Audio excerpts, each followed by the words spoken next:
Shavua Tov, Good Vach. Today we read about the only person in the entire 5 books of the Torah whose day of passing is specifically mentioned. We know others, but the only one whose date is mentioned in the Torah is Aaron the high priest.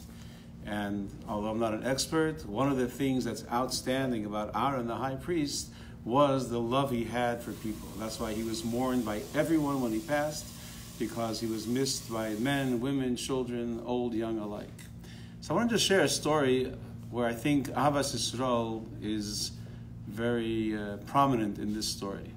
The Rebbe's wife, the Rebbetzin Chaim Mushka Schneerson, used to travel sometimes. When in the city, she had someone who would drive her around, and she would go sometimes to parks and different places. And one day, when they were returning from a park back to Crown Heights, to the Rebbetzins' house, their regular road was closed. There was some kind of a detour. They had to go down a side street. There was a lot of traffic going down this side street, so they were kind of stuck, and you could see what's going on. And on the side of the street, there was a truck, and there was a lady with a number of young children, and she was crying, and it became clear that she was being evicted from her apartment.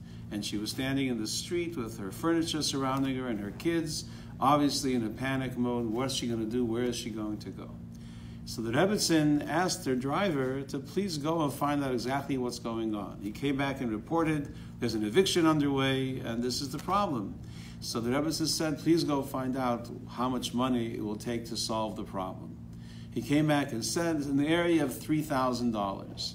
The Rebbetzin wrote out a check and handed it to her driver and said, please pay it so she can get her stuff moved right back into that apartment, and she should be able to comfortably return to that apartment. And it's not important that you know who is the benefactor, who's taking care of the situation.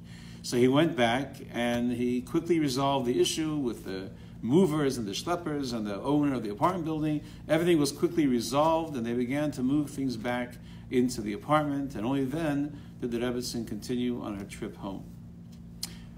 The driver was very confused as to why would she just out of nowhere give thousands of dollars to a stranger. And he put together the nerve and asked Rebbetzin, why did you do this? And she said that one of the foundations of Hasidus is we believe in divine providence.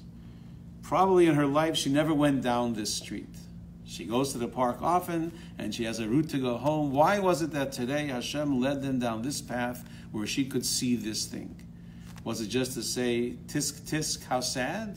Or did God lead you somewhere so you could be involved and make someone's life better? Without hesitation, the Rebbetzin gave away thousands of dollars to help these strangers.